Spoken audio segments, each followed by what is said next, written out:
রিজিকে না থাকলে মুখের কাছে এসেও কিন্তু সেই জিনিসটা আর আপনার পেট পর্যন্ত গিয়ে পৌঁছাবে না। ভাগ্যে না থাকলে হাতের কাছে এসেও কিন্তু সেই জিনিসটা আর ধরা দেবে না। আসসালামু আলাইকুম, সবাই কেমন আছেন? আশা করি সবাই অনেক ভালো আছেন। আলহামদুলিল্লাহ, আমিও আপনাদের সবার দয়া অনেক ভালো আছি। ভিডিওটা যদিও বেশ কিছুদিন আগের করা, সময়ের অভাবে আমি ভিডিও এডিট করতে পারিনি, ভয়েস ওভার দিতে পারিনি, যার কারণে আপনাদের সাথে সেই ভিডিওটা আর শেয়ারও করতে পারিনি। বাড়ি থেকে আমার শ্বশুর এসেছিল আমার বাসায়, আর আসার সময় দেখেন আমার শাশুড়ি মা আর আমার শ্বশুর আব্বুর এত ভালোবাসা দিয়ে দিছে আমার জন্য। দেখে মনে হচ্ছে হয়তোবা খুবই সাধারণ এবং সিম্পল একটা জিনিস, বাট আমার কাছে এটা অনেক অনেক অনেক দামি একটা জিনিস। কেননা এই জিনিসগুলা তারা ভালোবেসে আমার জন্য নিয়ে এসেছে। আর আমার শাশুড়ি মা জানেন কচুর এই যে ভিতরের কচি কচি যে ডুগাগুলা, এগুলো আমার অনেক ভালো লাগে খেতে। সেই সাথে ওনার নিজের হাতে লাগানো লাউয়ের ডুগাও আমার জন্য পাঠাইছেন, মানে যেটাকে আমরা লাউ শাক বলি। আর আমার শ্বশুরাবু উনি আমার জন্য বাদাম এবং বুট নিয়ে আসছেন।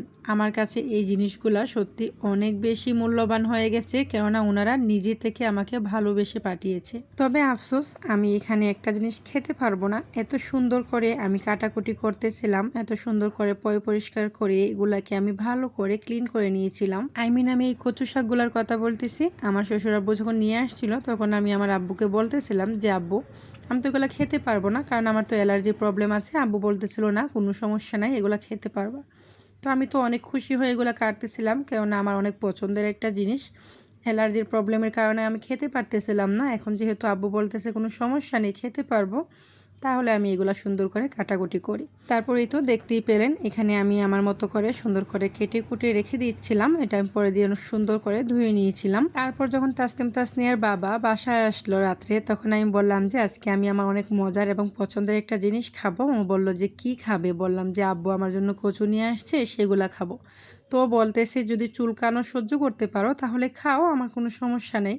তারপর তো মনের মধ্যে ভয়টা ঢুকে গেল, কারণ চুলকানো এমন একটা বিষয় আমার অনেক খারাপ লাগে, অনেক কষ্ট এবং ইরিটেটেড লাগে। মনটা খারাপ হয়ে গেল যে এখন আমি কি করব। অনেক শখ করে অনেক সুন্দর করে এগুলো আমি কেটে কুটে ধুয়ে রেখে দিছি, আমি এগুলাকে রান্না করে খাবো। সেই জন্য মন খারাপ করে তো আর কোনো কিছু করার নেই। দেন এগুলো আমি আমার একজন ভাবিকে দিয়ে দিছি, আমার তাসনিয়ার বাবার যে বন্ধু আছে আলমগীর ভাইয়া, ওনার ওয়াইফকে। দেখেন আফসোস করেছিল কে আর এগুলা খেলো কে।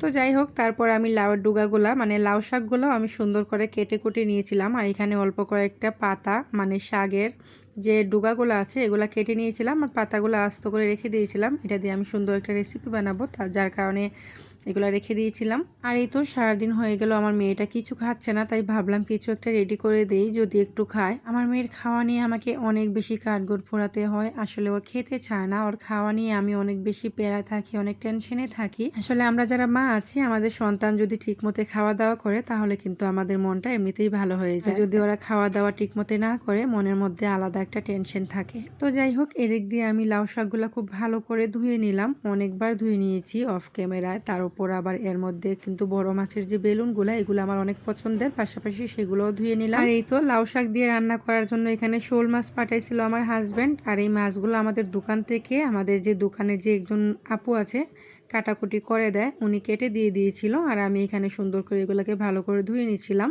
আসলে লাউ শাক বা যে কোনো ধরনের শাক যদি আপনি রান্না করে খান, টাকি মাছ কিংবা শোল মাছ দিয়ে যদি খান, তাহলে অনেক বেশি ভালো লাগে। আমি জানি না কার কাছে কেমন লাগে, বাট আমার কাছে তো অনেক ভালো লাগে। এর মধ্যে যদি শুটকি দিয়ে রান্না করা যেত তাহলে তো আরো ভালো লাগতো, বাট আফসোস আমরা শুটকি খেতে পারবো না, ওই যে অ্যালার্জির প্রবলেম। তো যাই হোক, ভিডিওর এই পর্যায়ে এসে আমি আপনাদের কাছে একটা অনুরোধ করে নিব, প্লিজ প্লিজ প্লিজ আমার ভিডিওটা যারা দেখতেছেন স্কিপ না করে একটি লাইক দিয়ে সম্পূর্ণ ভিডিওটি দেখবেন এবং কমেন্টস বক্সে আপনাদের সুন্দর এবং মূল্যবান মতামতটি জানিয়ে যাবেন। আর যারা যারা এই কাজটি অলরেডি করে ফেলেছেন তাদেরকে অসংখ্য অসংখ্য ধন্যবাদ। আর যারা করেননি, কি করতেছেন বন্ধুরা, তাড়াতাড়ি করেন।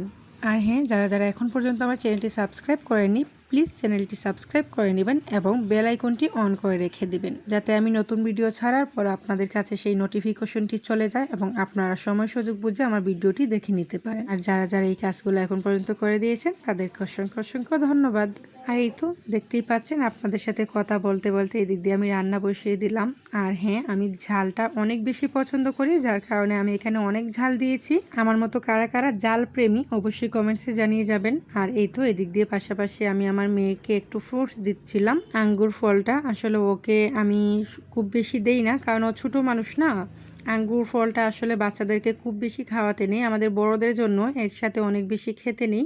সো আমি ওকে অল্প অল্প করেই দিই, যেন ও দেখে না ফেলে, দেখলে কিন্তু আবার সবগুলো দিয়ে দিতে হয়। যার কারণে আমি এখানে ওকে না দেখিয়ে এই যে অল্প কয়টা ধুয়ে ওকে দিয়ে দিলাম। আর আমাদের বাজার দোকান দুটোটাই কাছে আছে, যার কারণে খুব বেশি সংগ্রহ করে আনি না, কেননা যত বেশি তরতাজা এনে খাবো ততই ভালো।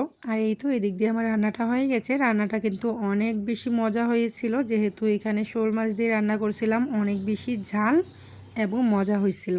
তো যাই হোক, কথা বলতে বলতে কিন্তু ভিডিওর একদম শেষ পর্যায়ে চলে এসেছি। ভিডিওর কোনো কথা যদি আপনাদের খারাপ লেগে থাকে তাহলে অবশ্যই ক্ষমা সুন্দর দৃষ্টিতে দেখবেন। আর আমি এখন পর্যন্ত শিখছি, আমার ভিডিওর মধ্যে যদি কোনো ভুল ত্রুটি থাকে সেগুলো অবশ্যই আমাকে কমেন্টসের মাধ্যমে আপনারা ধরিয়ে দিতে পারেন। আমার স্বামী, সন্তান এবং আমার পরিবারের জন্য আপনারা সবাই অনেক অনেক দোয়া করবেন। আপনাদের সবার সুস্থ কামনায় আজকের ভিডিওটি এখানে শেষ করছি। আসসালামু আলাইকুম।